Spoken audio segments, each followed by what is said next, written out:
So guys group interpretation की practice से पहले मैं कुछ बातें डिस्कस कर लूँ कि इसकी कमेंटिंग बहुत ही आसान है। बस उसकी कमेंटिंग में किन चीज़ों को आपने हाईलाइट करना है कि भाई ग्रुप को जब कंपेयर कर रहे होते हैं तो कुछ इश्यूज होते हैं। सही है, कुछ इश्यूज होते हैं जैसे कि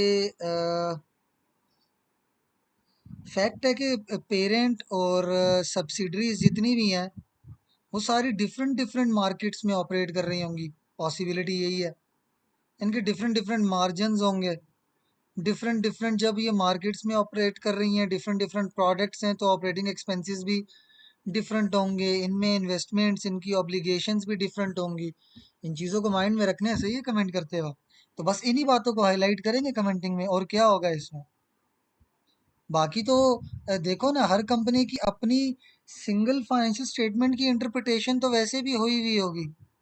इनकी सिंगल कंपनी की स्टेटमेंटें बनी हुई है ना, उन पे इंटरप्रिटेशन, उनकी हर ट्रांजैक्शन की डिटेल उस इंटरप्रिटेशन में हो गई होगी। यहाँ पे ग्रुप से रिलेटेड बातें हमने करनी है, सिर्फ ग्रुप से रिलेटेड, तो उसमें कोई इतनी साइंस है नहीं, कोई ट्रांजैक्शन वगैरह इतनी है नहीं। फिर ये कुछ बातें मैंने अभी पीछे भी रिकॉर्डिंग में की हैं कि सब्सिडरी अगर साल के बीच में आपने एक्वायर की है, फॉर एग्जांपल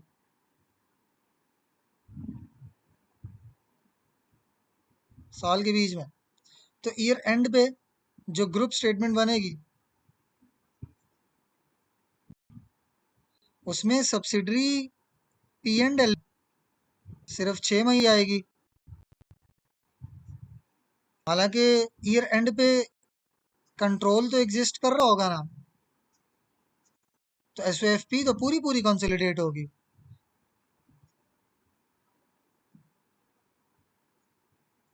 क्योंकि वहां पे एसेट्स और लाइबिलिटी के साथ तो हम टाइम अपोर्चमेंट नहीं करते। इसी तरह अगर सब्सिडरी साल के शुरू में ली है तो ईयर एंड पे उसकी पी एंड एल भी पूरी कंसोलिडेट होगी, क्योंकि वो 12 के 12 महीने हमारे पास थी। अच्छा, ये एट दी एंड है, सही है, एट दी एंड पे अगर साल के एंड पे जो है ना हमने ली है, तो सब्सिडरी पूरा साल हमारे पास नहीं थी।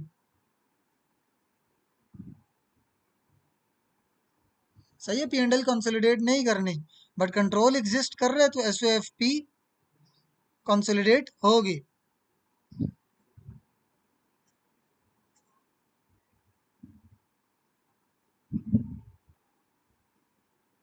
कंट्रोल एग्जिस्ट कर रहे हैं तो एस एफ पी कंसोलिडेट होगी, पी एंड एल नहीं होगी। अब देखो जरा यहाँ पे इशू क्या आएगा, एक इस तरह की कमेंटिंग में एक इशू आएगा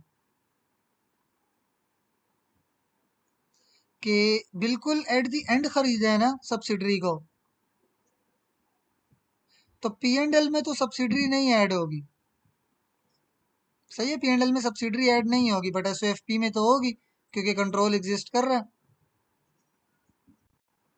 और ये अभी अभी खरीदी है ना सब्सिडरी, इसका मतलब है पिछले साल ये सब्सिडरी थी ही नहीं।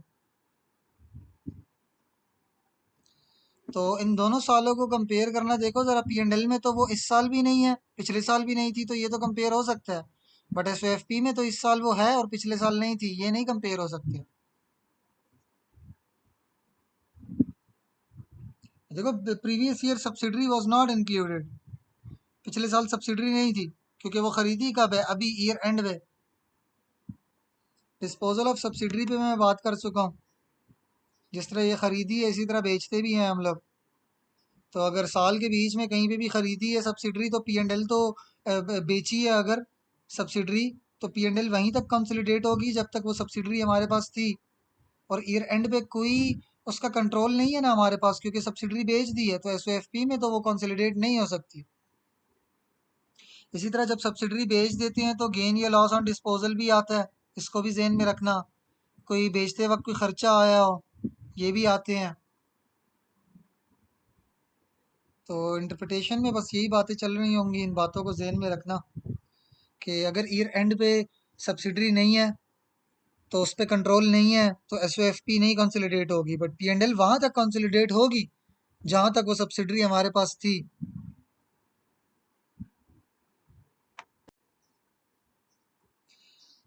ये क्वेश्चन है कार्ल को, इसका अभी हमने वो गेन या लॉस ऑन डिस्पोजल निकाला था, इसमें लॉस आया था 11.1 मिलियन, आई रिमेम्बर।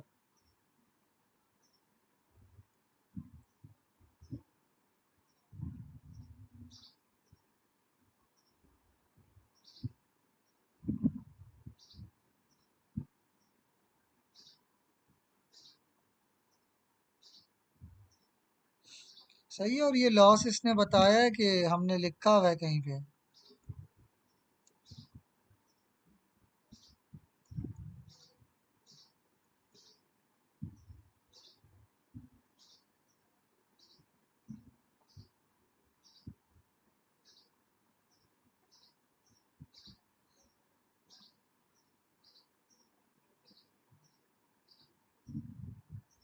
तो गाइस देख लो, ये जो एडमिन एक्सपेंसेस पिछले साल से कितने ज्यादा नजर आ रहे हैं ना। क्यों ज्यादा हुए हैं, वाई? ये क्यों इतने ज्यादा इंक्रीज हो रहे हैं? उसमें से कुछ तो लॉस है बीच में। तो ये एक वन ऑफ इवेंट है। कमेंटिंग में हम बता देंगे कि ये लॉस बार बार तो रिपीट नहीं होगा, बस इस साल आ गया, अगले साल तो नहीं आएगा। अच्छा, एक सब्सिडरी लॉस पे बेची है तो इसका मतलब है वो सब्सिडरी बड़ी ही कोई लॉस पे बिकने वाली सब्सिडरी थी, लाइक कि उसके रिजल्ट्स बड़े ख़राब होंगे शायद, तभी हमने उसको बेचा। तो वो चलो हम इस क्वेश्चन को पढ़ के देख लेंगे, बट ये माइंड में रख लो कि लॉस पे तब आप बेचते हो जब सब्सिडरी वाकई में लाइक के लॉस के बिकने के काबिल हो। तो वो अच्छा, ये भी देखो ज़रा। और कह रहे कि भाई हमने सिंगर को जब बेचा तो रिडंडेंसी भी आई है, और वो भी एडमिन एक्सपेंसेस में है। तो यहाँ पे 15 मिलियन कुछ और भी है। सही है। यहाँ पे 15 मिलियन कुछ और भी है, वो क्या है, रिडंडेंसी एक्सपेंसेस, वो भी वन ऑफ इवेंट है।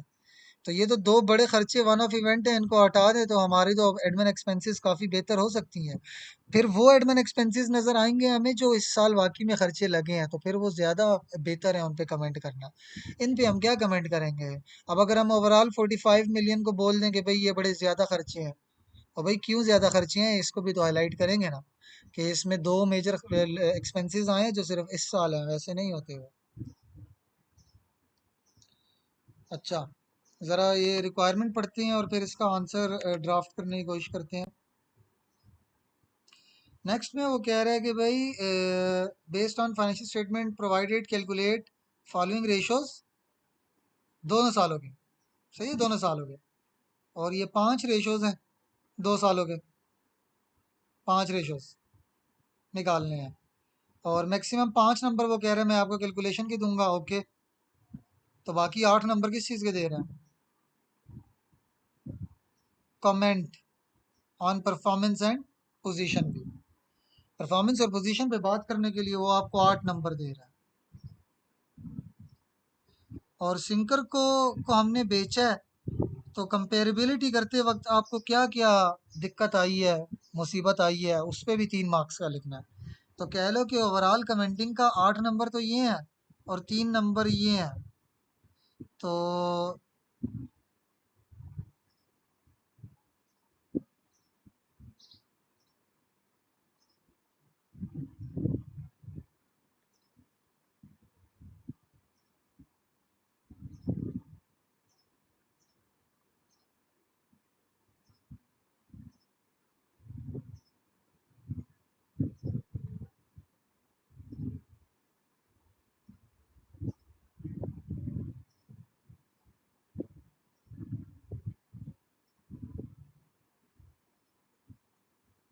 गाइस, ये प्लानिंग करना ज़रूरी है। ये मैं प्लानिंग समझा रहा हूँ, तुम लोगों ने क्विक क्विक करनी है, सही है। और कमेंट में लिमिटेशंस भी बतानी है। लिमिटेशंस मतलब कि आपको ये कंपैरिजन करते वक्त क्या क्या मुश्किलात पेश आ रही हैं, कंपेरेबिलिटी करते वक्त क्या क्या चीज़ें लाइक के मुश्किल पड़ रही हैं आपको। अच्छा, कभी कभार ये चीज़ अलहदा पूछ लेते हैं, जब अलहदा नहीं पूछता तो बस फिर वो इसी कमेंटिंग के अंदर ही आपको वो चीज़ें बताने पड़ती हैं। सही है। हम थोड़ी थोड़ी बताएंगे यहाँ पे, बट डिटेल में यहाँ बताएंगे। तो देख लो स्ट्रक्चर, ये इजी मार्क्स, ये तो टोटली कैश मार्क्स हैं। ये देखो ज़रा, 5 रेशोज हैं और उन पे 8 नंबर का जस्ट कमेंट करना है। तो मैंने बताया कि इसमें कमेंटिंग के लिए कुछ होता ही नहीं है आपके पास। जस्ट ये जो इश्यूज आते हैं इनको कंपेयर करते वक्त बस यही बातें हाईलाइट करनी होती हैं। तो इसका आंसर ड्राफ्ट करते हैं। थोड़ा सा ये क्वेश्चन देख लो, फिर ये इसका आंसर लिखते हैं। यहाँ तक तो हमने सब्सिडरी को बेचा था, इसका डेटा था। ये देखो, रेवेन्यू इंक्रीज हो रहा है, कॉस्ट ऑफ सेल्स भी इंक्रीज हो रहा है, अच्छा, रेवेन्यू इंक्रीज हो रहा है 17 मिलियन से, कॉस्ट ऑफ सेल्स इंक्रीज हो रही है 25 मिलियन से। सबसे पहले तो मैं तो इसी पे कमेंट करूंगा कि रेवेन्यू इतने से नहीं बढ़ा जितने से कॉस्ट बढ़ रही है। एडमिन एक्सपेंसेस पे भरपूर कमेंट्री है, भरपूर इसने बातें बताई हुई हैं, और हम लोग ऑपरेटिंग प्रॉफिट ही बना रहे हैं। ओके, डिस्ट्रीब्यूशन कॉस्ट में कोई इतना गैप नहीं है। ज़रा ये देखो, एस एफ पी देखो ज़रा, करंट एसेट्स ऑलमोस्ट उतने ही हैं, इक्विटी थोड़ी सी increase, liabilities decrease, current liabilities काफ़ी ज़्यादा डिक्रीज। तो गाइस ज़रा थोड़ा सा इधर आओ ज़रा, थोड़ा सा मैं आपको एक बात बताता हूँ। सिंकर को बेचा है ना साल के आखिर में, ऐसे ही है, साल के आखिर में बेचा है, आई रिमेम्बर। उसने बताया कि कार्ल की दो सब्सिडरीज थी, सब्सिडरी वन और सिंकर। अब आपने इसको बेचा है और आखिरी दिन बेचा है,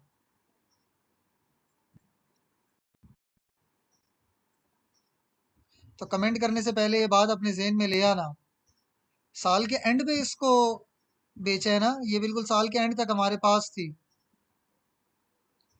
तो पी एंड एल में तो ये शामिल है, रेवेन्यू में इसका रेवेन्यू 12 महीने का शामिल है, कॉस्ट में 12 महीने की कॉस्ट शामिल है, सही है। But S O F P में क्या ईयर एंड पे इस पे कंट्रोल है? नहीं है। तो सिर्फ वो एक सब्सिडरी होगी, क्योंकि इसने बताया कार्ल की टोटल दो सब्सिडरियां थी, तो वो एक सब्सिडरी होगी जो बेची नहीं है, सिंकर नहीं होगी एस ओ एफ पी में। तो अब ये बहुत बड़ा इशू आ जाता है कि जब हम रोस निकालेंगे, रोस में क्या आता है, operating profit divided by capital employed ना। तो इस साल की जो स्टेटमेंटें दी हुई है ना, उस साल की पी एंड एल में तो सिंकर है, उस साल की पी एंड एल में सिंकर तो है, बट इस साल की एस ओ एफ पी में सिंकर नहीं है। तो यहाँ पे तो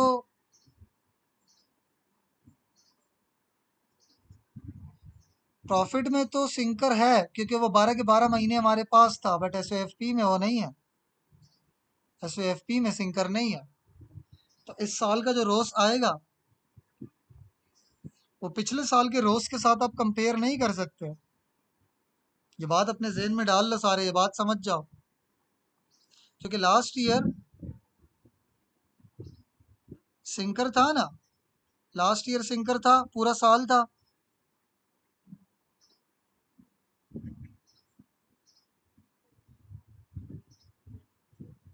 एस एफ पी के भी जो रिजल्ट्स दिए हुए हैं पिछले साल के, उसमें सिंकर है। तो इन दोनों रोज को हम कंपेयर नहीं कर सकते, ये बात हम इसको बताएंगे, सही है, ये बात हम इसको बताएंगे।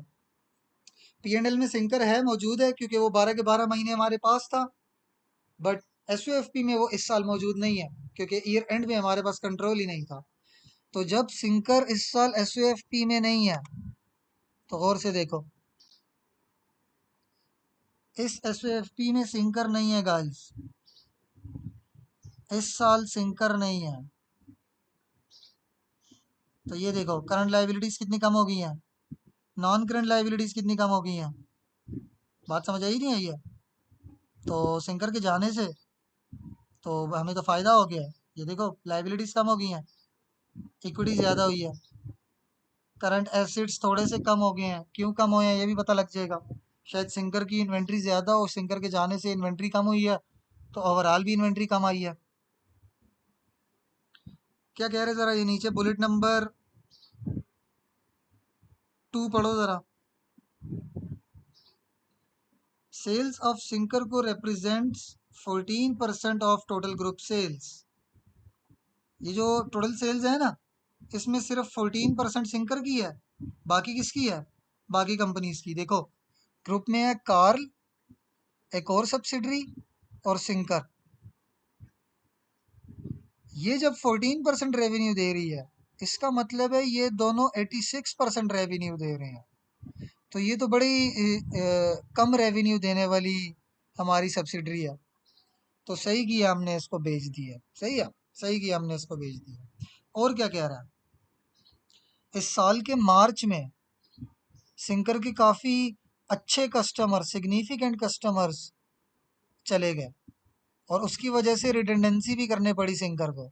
सही, सिंकर की रिडंडेंसी दी है, तो सिंकर ने रिडंडेंसी की है, वो भी इसमें लिखी हुई है। और उसके कस्टमर्स चले गए थे, तो इसीलिए उसका रेवेन्यू क्या आया, कम। इसीलिए उसका रेवेन्यू कम आया। अच्छा, और ओवरऑल ये देखो ज़रा, ये क्या लिखा हुआ है, ओवरऑल जो सिंकर का है वो तो 17 मिलियन लॉस है। ये बहुत मज़े की बात पता लगी है, ये देखो। वो कह रहे हैं कि सिंकर ने की है 17 मिलियन लॉस। हमें दूसरी सब्सिडरी का नहीं पता, पेरेंट का भी नहीं पता कि उसने क्या किया है। जब इन तीनों के ऑपरेटिंग प्रॉफिट को हमने नेट ऑफ किया ना,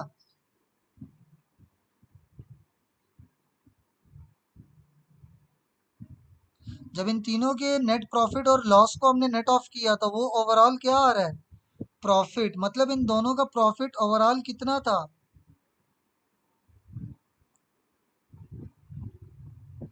81 मिलियन इन दोनों का प्रॉफिट था, इसका 17 मिलियन लॉस था। तो ओवरऑल कितना प्रॉफिट हो गया, 64 मिलियन ओवरऑल प्रॉफिट हो गया। तो ये भी कमेंट में लिखेंगे कि भाई सिंकर इतनी बड़ी लॉस मेकिंग थी कि उसके लॉस होने के बावजूद बाकी के ग्रुप ने इतना अच्छा परफॉर्म किया कि ओवरऑल लॉस को क्या बदल दिया है, प्रॉफिट में।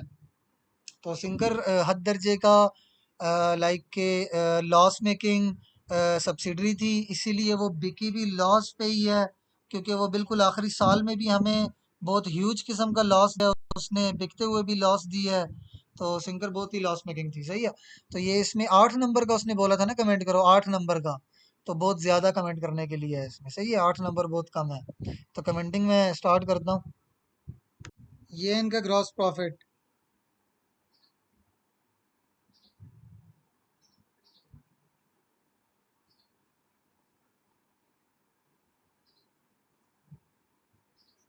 Divided by sales.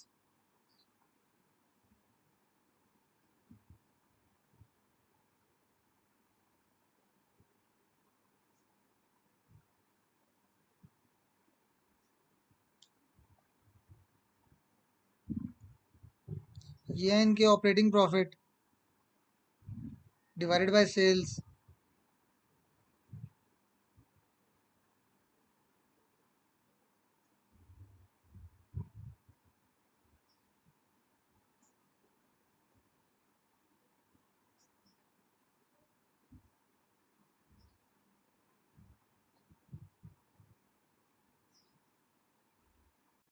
नेक्स्ट है ROCE, operating profit divided by capital employed.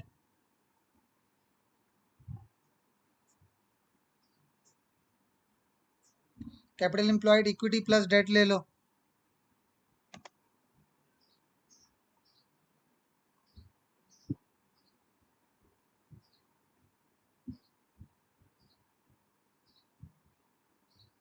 621 plus 100, 578 plus 150।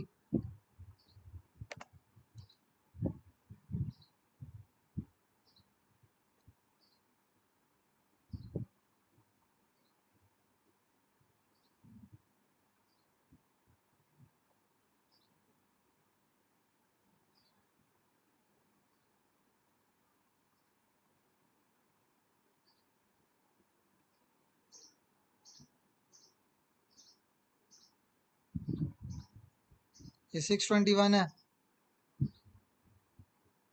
सही है। और ये debt divided by equity plus debt में भी आ जाएगा ये। डेट ये 100 है और 150 है, और इक्विटी प्लस डेट।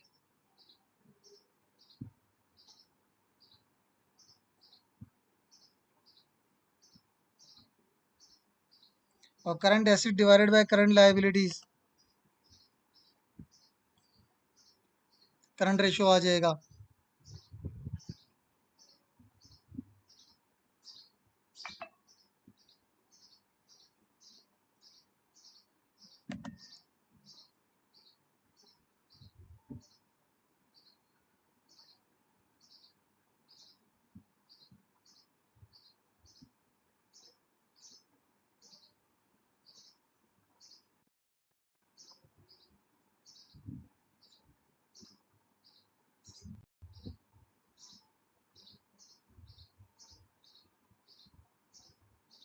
इसके आंसर्स निकाल लेते हैं।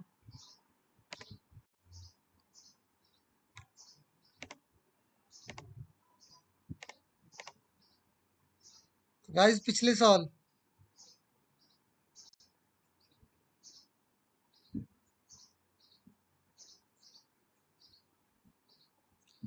अब इस साल हमारा ग्रॉस प्रॉफिट मार्जिन गिरा है। वाई? क्यों? ग्रॉस प्रॉफिट मार्जिन हमारा क्यों गिरा है? क्योंकि सिंकर इस साल बड़ा ही खराब उसके रिजल्ट्स थे सिंकर के। 14% टोटल उसने सेल्स में कंट्रीब्यूट किए है, उसके कस्टमर्स भी लूज हो गए थे।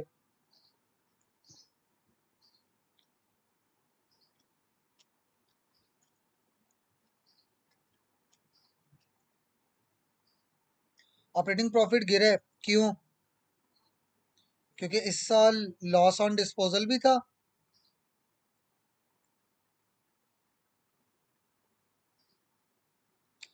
आ, क्या नाम है, सब्सिडरी ने कॉन्ट्रैक्ट्स लूज किए थे तो उसकी वजह से रिडंडेंसी एक्सपेंस भी हुआ था उसका।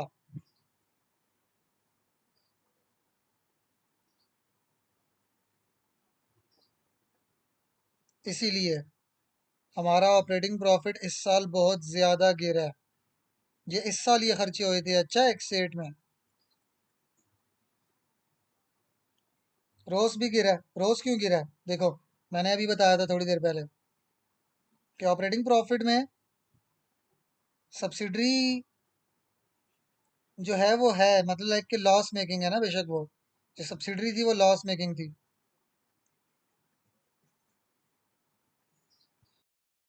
और जो ये है कैपिटल एम्प्लॉयड, उसमें उसका डेट और इक्विटी नहीं है। वाई? क्योंकि उस पर कंट्रोल ही नहीं है हमारा, तो एस एफ पी तो कंसोलिडेट नहीं हुई थी। बात समझ आई नहीं आई?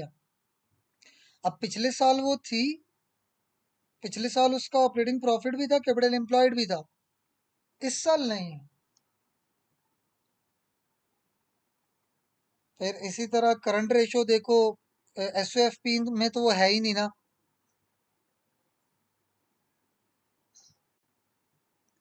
एस एफ पी में वो इस साल है ही नहीं, तो उसके जाने से एस एफ पी में इस साल नहीं है वो, उसके जाने से देखो हमारा करंट रेशो कितना अच्छा हो गया। अब क्यों अच्छा हुआ है? मे बी उसके उसको बेचा है तो कैश आया, कैश आने की वजह से शायद ये अच्छा हो गया। मे बी उसके रिजल्ट्स बड़े ख़राब थे जब हमने उसके रिजल्ट्स रिमूव किए। पिछले साल तो वो थी ना, पिछले साल वो थी। इस साल जब हमने उसके रिजल्ट्स रिमूव किए हैं तो देखो बेहतर हो गया, शायद ये भी रीज़न हो सकती है। डेट और इक्विटी में भी वो नहीं है इस साल, तो देखो हमारा गेयरिंग कम है। तो गेयरिंग कम होना इज़ अच्छी बात। क्यों कम हुई है? ये भी रीज़न देखते हैं, लिखते हैं।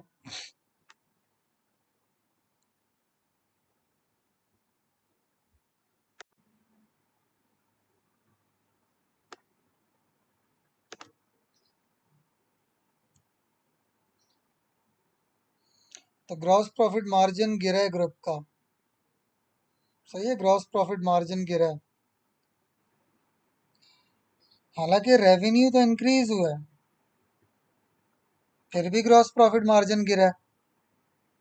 नंबर टू, जितने से रेवेन्यू इंक्रीज हुआ है, कॉस्ट उससे कहीं ज़्यादा से इंक्रीज हुई है, उससे भी ज़्यादा से इंक्रीज हुई है।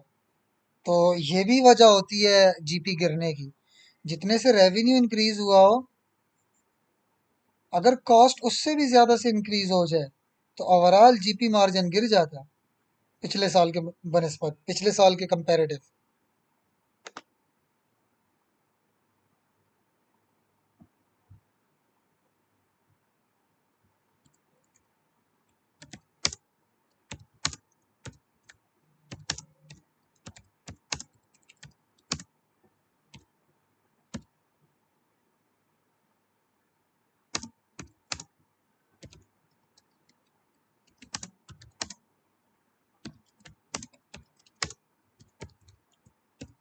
सबसे पहले फैक्ट बताओगे कि भाई हमें तो रेवेन्यू बढ़ता हुआ नज़र आ रहा है। मैंने कहा था रेवेन्यू से पहले बात शुरू करोगे जब भी परफॉर्मेंस पे कमेंट करते हो।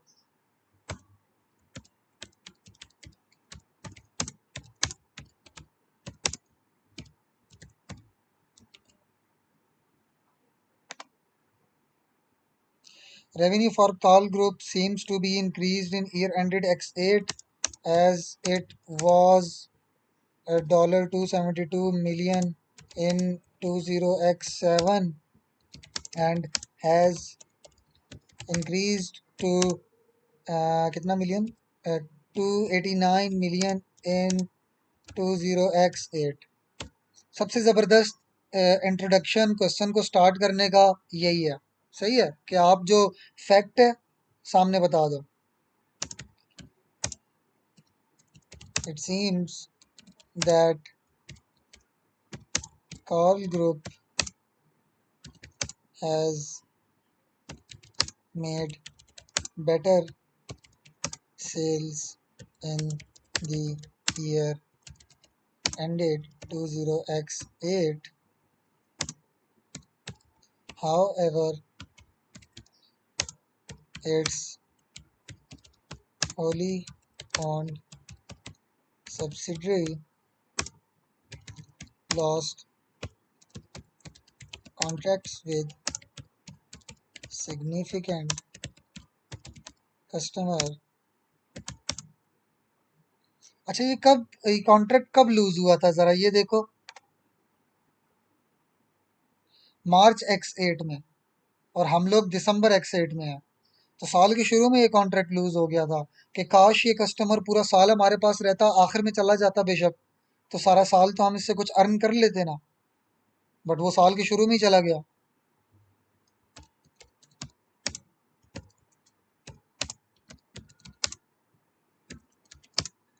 विच मीन्स सिंकर को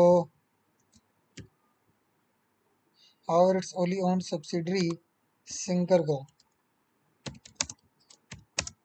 lost contract with significant customer in March X8,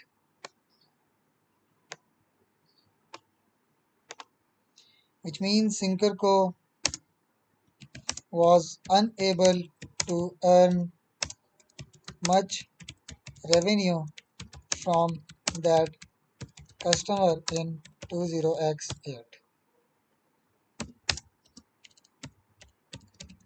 Additionally, Syncarco only contributed 14% of the total group's revenue in the year ended 20x8.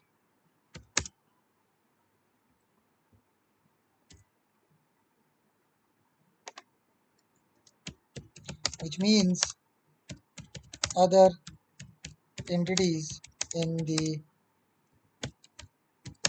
Carl group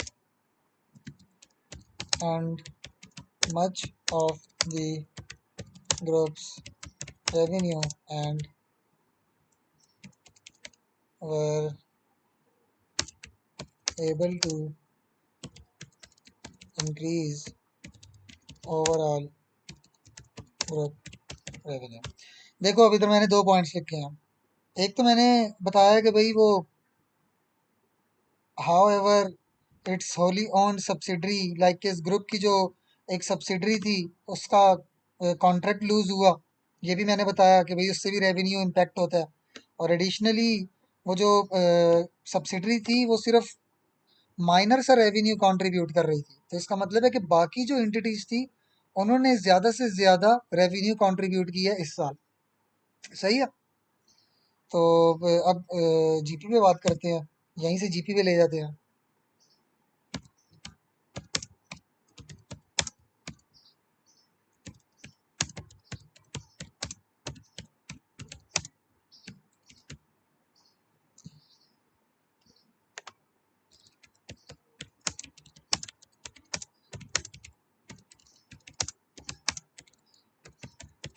देखो रेवेन्यू इंक्रीज हुआ है ये हमने बता दिया है, बट ये और भी ज़्यादा इंक्रीज होता, सिंकर ने परफॉर्मेंस अच्छी नहीं की, हमने ये भी बता दिया। अब जीपी के बारे में बात करते हैं। रेवेन्यू इंक्रीज होने के बावजूद जीपी कम हो रहा है, ये देखो ज़रा, जीपी कम आया पिछले साल से। क्यों? क्योंकि कॉस्ट बड़ी ज़्यादा है। अब इसके बारे में बात करेंगे। Despite that there is increase in revenue, Carl group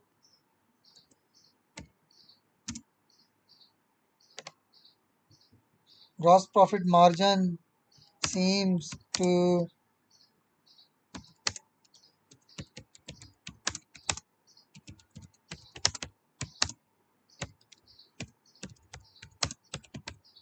पहले फैक्ट से बात किया करो, सही है, फैक्ट लाया करो पहले, हमेशा फैक्ट, उसके बाद स्टार्ट कर दिया करो इंट्रोडक्शन।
देखो मैंने क्या लिखा है,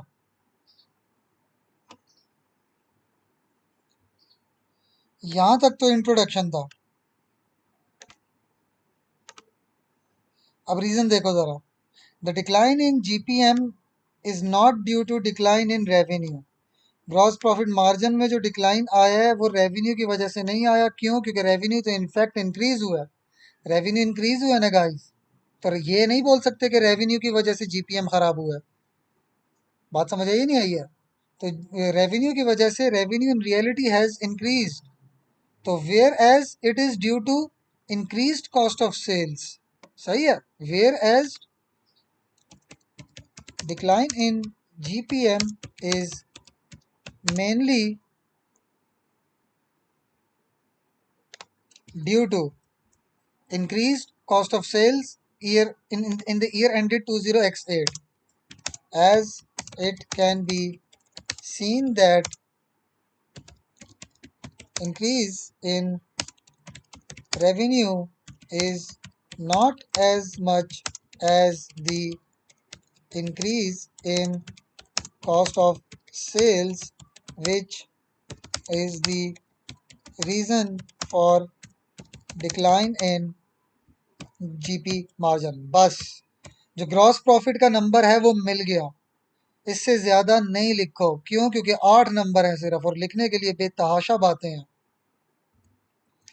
ऑपरेटिंग प्रॉफिट पे बात करते हैं, और ऑपरेटिंग प्रॉफिट बहुत ही ज्यादा गिरा है। ऑपरेटिंग प्रॉफिट पे गाइस अभी कमेंट करते हैं, 35 से 22% तक आया है, और रीजन ही रीजन है।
सबसे पहले मैंने इंट्रोडक्शन दिया।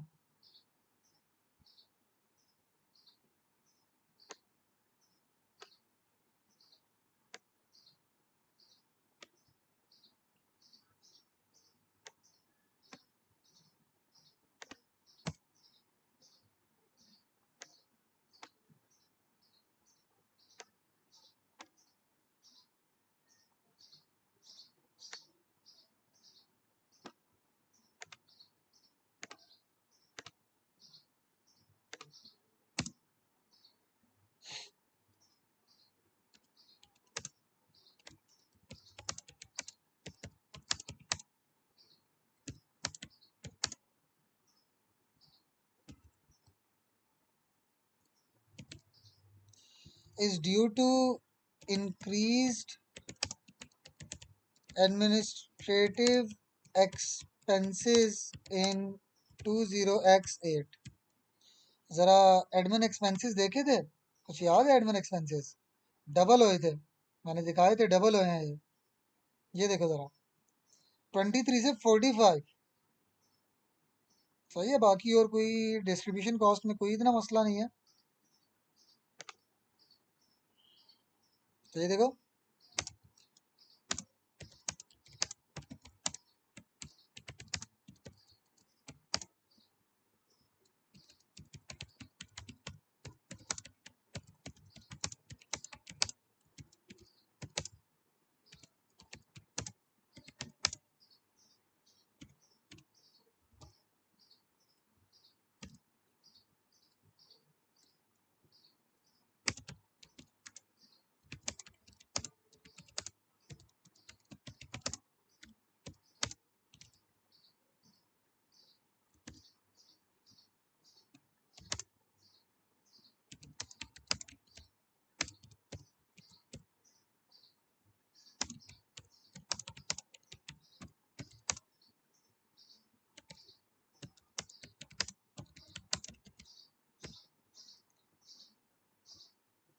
ये एक और मैंने फैक्ट की बात लिखी है। सही है, ये फैक्ट है कि हमें एडमिन एक्सपेंसेस बहुत ज़्यादा नज़र आ रहे हैं। The decline in OPM is due to increase admin expenses. और एडमिन एक्सपेंसेस का मैंने इंट्रोडक्शन दे दिया। अब बताता हूँ कि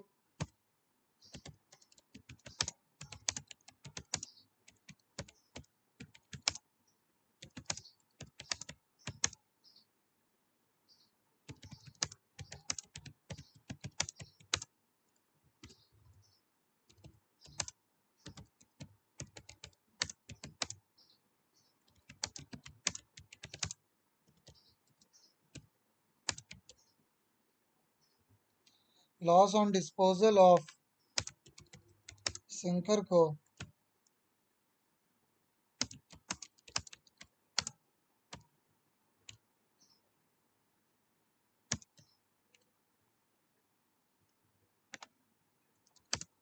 which is a non-recurring transaction and will not be part of future financial statements.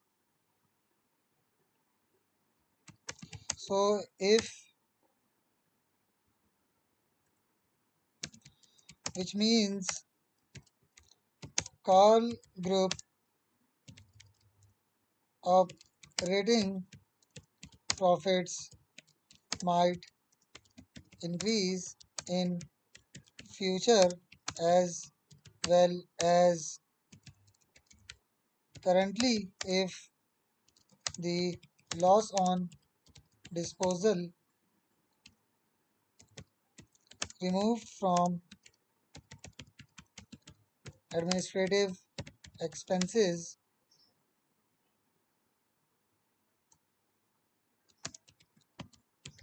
operating profits will increase. Increase in admin expenses due to loss of disposal of sinker को at the year end इतने का has been included। सही है, हमने उसको include कर लिया था, जो कि एक नॉन रिकरिंग ट्रांजैक्शन है और फ्यूचर में वो स्टेटमेंट्स का पार्ट नहीं बनेगी।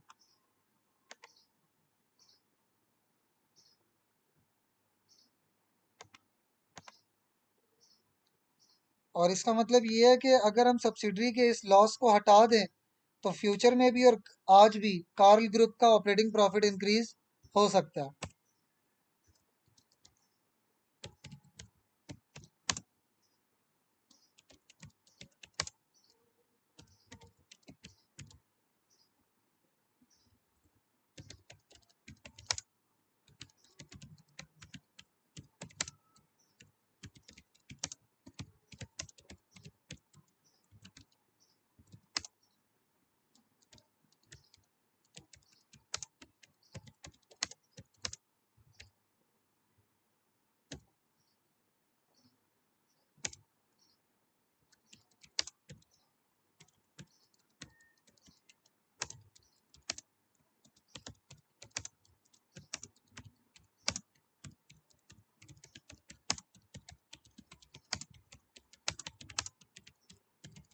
देखो, हर बात समझाओगे एग्जामिनर को, सही है, हर बात समझाओगे, उसने बताया कि बच्चा समझाता नहीं है।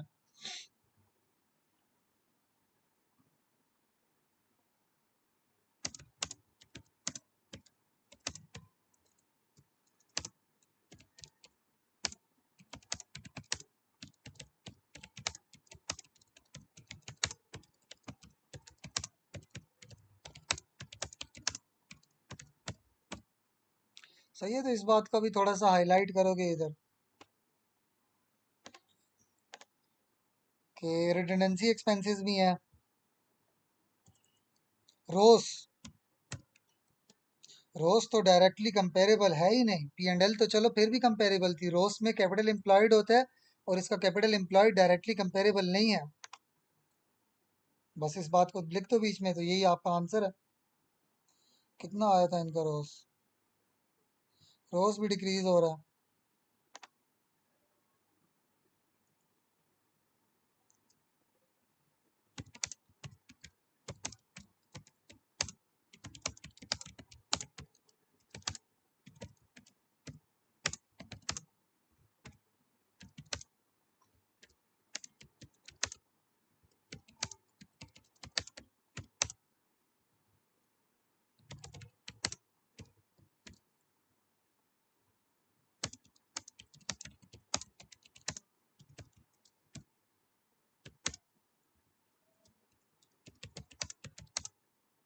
Decline in gross is partially due to operating loss included in overall group's operating profit। अच्छा, ये बात तो हम ऊपर जिक्र करना भूल ही गए। Despite that, Sinkerco made overall operating loss of $17 million। देखो, सब्सिडरी का ओवरऑल लॉस था, उसको जब हमने ग्रुप की बाकी कंपनीज के साथ कंसोलिडेट किया तो ओवरऑल प्रॉफिट आ गया था, which was when consolidated with other entities of the group has resulted overall operating profit of 64 million का आया था। 64 million इस साल का ऑपरेटिंग प्रॉफिट है। Means that other entities in the group has outperformed the performance of Sinker Co and has compensated the operating loss of Sinker का।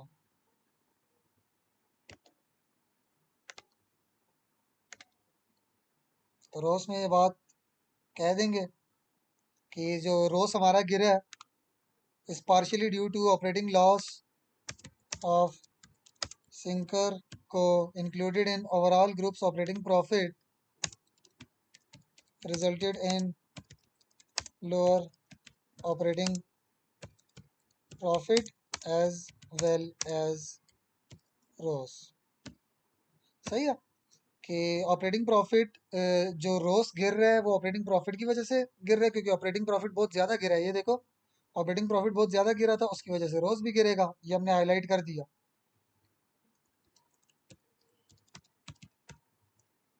Additionally ROS of both the year is not directly comparable as capital employed of 20x8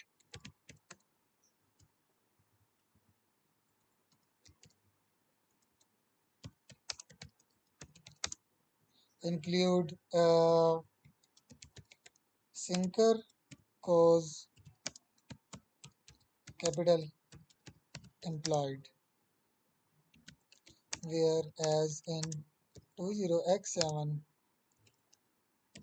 results sinker co capital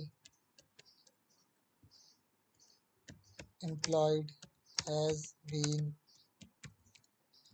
included in the results,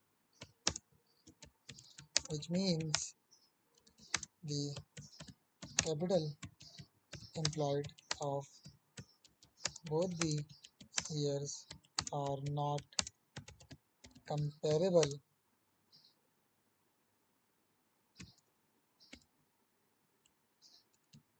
because sinker co is not being consolidated in